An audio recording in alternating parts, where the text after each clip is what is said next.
Everyone, welcome back to my channel. I know it has been a little while since I have posted anything on YouTube, but I am trying to change that. I've got a few little updates for you. I want to go through my current reads, some new books that I have, and some things that I'm hoping to read in the future, my goals for reading next year. So yeah, without further ado, I will get into that.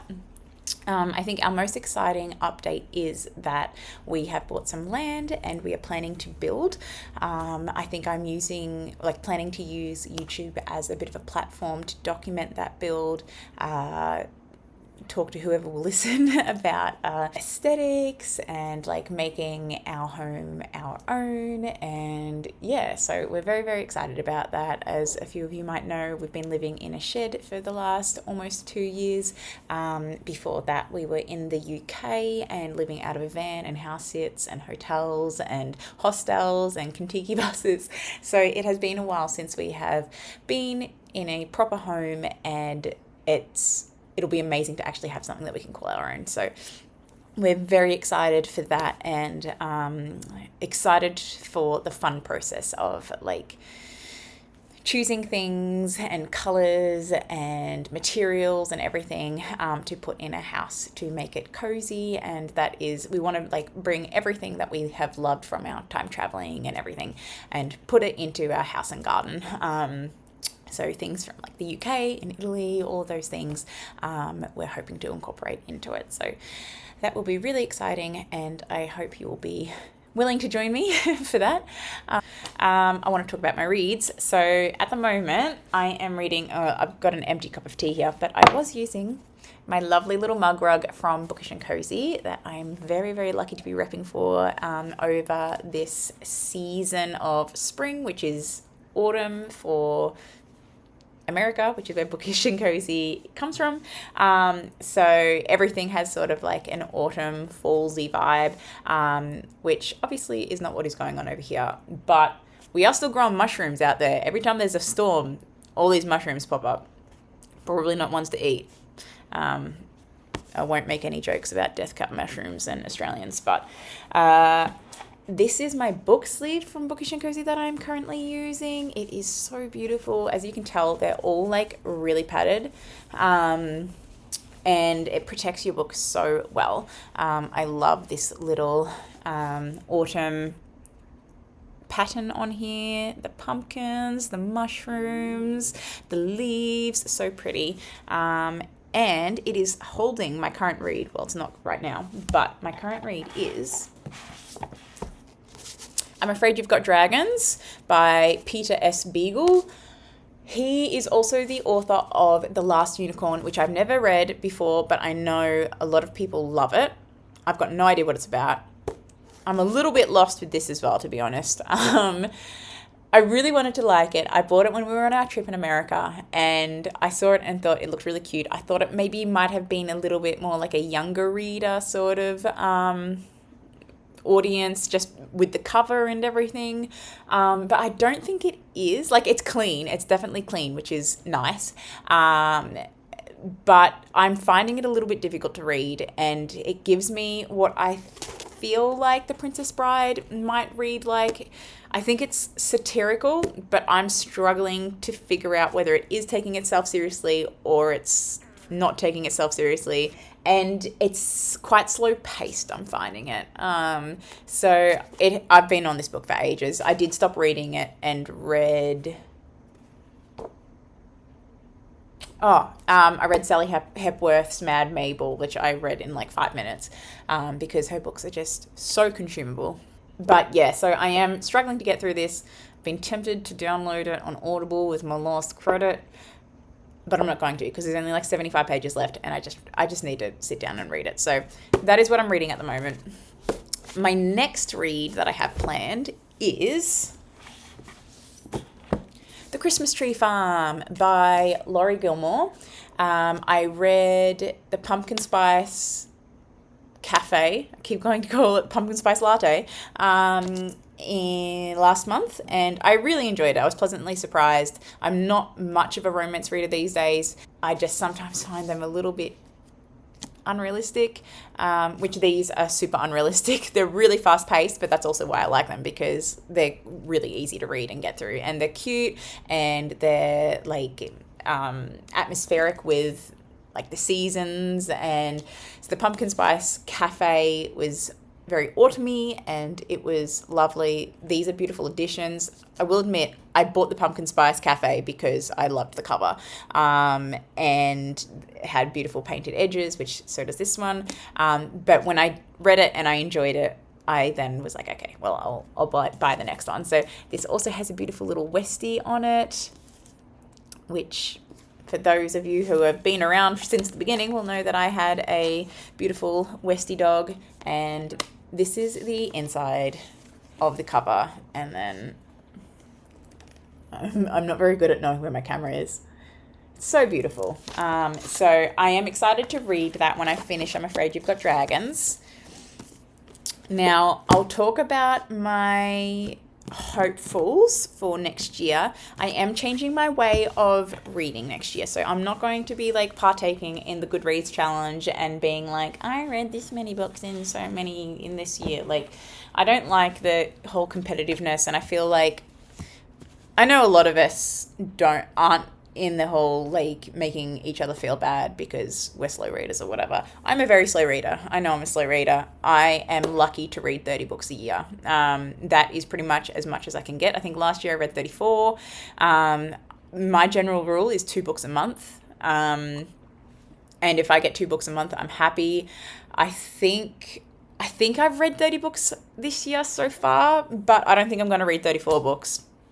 I just finished, like half an hour ago, listening to The Deathly Hallows. So I have read that twice this year because I started my reread on my Kindle of Harry Potter at the end of 23 when we were coming home from the UK, and it was so amazing to be reading Harry Potter in the UK. Oh, it was just amazing. And like, I was on the train from King's Cross Station up to Edinburgh, and it was just like I was on the train to Hogwarts, and I'm pretty sure I was reading The Chamber of Secrets, and that was at Christmas time too. So that was amazing. So then I finished my reread, but it took me a while to get through because I was like reading the Harry Potter books in between my other books, and that was in 24. And then I didn't finish reading Deathly Hallows until the beginning of this year. And then I finished it and then went to listening to Stephen Fry read them on Audible. So I just finished the Deathly Hallows now, and so that is the second time I've read it this year. But yeah, so that was really fun. Can't say I was actually that much of a fan of Stephen Fry reading it. So many people love it. I just found, after listening to Andy Serkis do The Lord of the Rings, and he is just such a fabulous voice actor, I think everything pales in comparison. It was just like, listening to Stephen Fry, it was just literally Stephen Fry's voice reading Harry Potter and Hermione and Ron. He barely changes his voice. I think there's only a few characters that he changes his voice for, which was like Tonks, which was a really annoying voice, maybe the Goblin, Voldemort. It was fine. I found it weird the way that he said certain things, like a lot of the spells he says differently to what we, I guess, are used to from the movies. And I'm like, who's correct? Like, surely JK had like an impact on both of those things. Why are they different? And it's like in the new audiobooks, the full cast recordings, they're calling him Voldemort. I didn't think that Voldemort was French. It's just an acronym. An acronym? No, what's the one where they change all the letters around? I can't remember. But he's not French. So why would the T be silent? Anyway, I digress. Where was I? Oh yeah, my current read. So yeah, I just finished Deathly Hallows, and yeah, my whole plan is not to be like, I want to read this many books next year. I just want to read books that mean something to me, that I'm learning from, and if they're a challenge, to not be upset because it's taking me longer to read them, but to actually understand. So that is my goal for next year. And with that in mind, I'm going to get into some Christian apologists because I find it fascinating. I love C.S. Lewis. I love the Chronicles of Narnia. So mere Christianity is very high on my list and has been for a very long time. But I've just always been worried that it would be a little bit over my head, that I might struggle to get through. So that is one of the books that I'm like, just push on. Read it, you want to read it. If it takes some time, that's fine. And Wes Huff, who I'm not sure if people have heard of, he's a Canadian apologist. He recommends this book as well. So that is one that I really would like to read. The Creation Answers book is again another sort of apologist book. It helps you with understanding the Bible, particularly Genesis, and how we can prove the Bible. We prove that everything in the Bible is true. It helps, when you're getting those really difficult questions, how to answer them. So that is something that I really would like to read. Obviously, I would like to read the Bible from front to back as well, but I'll probably do that in between reads. So those are some books that I would like to read for the new year. I also have, getting back into the fantasy genre, The Night and the Moth by Rachel Gillig. I think that's how you say her name. She also wrote One Dark Window and Two Twisted Crowns. I did enjoy that duology. It was a little bit different from what we've seen more recently with romanticies. I do find romanticies are getting a little bit like Mills and Boons, like they're just pumped out so often and they're all really similar, very similar tropes. And I did find Rachel Gillig's quite different, and it was a different magic system that we hadn't seen before and a little bit more unique. So I did enjoy that. So I'm hoping that I will enjoy this too. I've been staying away from reviews and everything. I just want to go into this not knowing anything and hope that I enjoy it. What else do I have? In the way of classics, I really want to read Sense and Sensibility again this year. I read it many years ago, once before, so I would like to read this again. And this edition is really beautiful, and it has quite nice, there we go, everything's mirrored, nice big writing. So I'm hoping that I do find that a little bit easier. I do find if I'm reading classics that a bigger font helps me understand better. I'm not sure why, but yeah. And I just wanted to have a little go through of some of the books that I've bought recently or been gifted recently. So I didn't get gifted this. I gifted myself this. Twilight. This edition is so beautiful. It's in this really pretty, like, pale pink slip case. And then the book itself is the most beautiful green. Would you call it a jade green? I don't know. No, it's not emerald. I'm sure some people will be like, it's blue. This is green to me, okay? It's beautiful, and it's got stunning gold leaf on the page edges, and I had no idea that it did this until I got it home and got it out of its plastic and was very shocked. Bella, isn't that awesome? Oh, wait. And Edward, I love it so much. Oh, I'm really struggling to center myself. It's so beautiful and it brings me a lot of joy. So I did gift myself that one. Then, quite unexpectedly, one of my bosses gifted me this a little while ago. The Minalima edition of Philosopher's Stone. This is such a beautiful edition. I do have one down home, but now I have one up here, which is so lovely. I'm sure a lot of you have probably seen this by now, and I don't take any of the tissue paper out because I'm like, I don't want it to get wrecked. But these are such stunning editions, and it is quite sad that they aren't doing the rest of this series, but it looks like Scholastic have done a really good job with the Goblet of Fire one as well. But that's so beautiful, and I'm so glad to have a copy of that up here because they are so heavy. I was like, I don't know whether I can transport my collection of these up here, so it's nice to have this one. And then my final little gift that came from my beloved husband, I love him so much, is a Christmas Carol.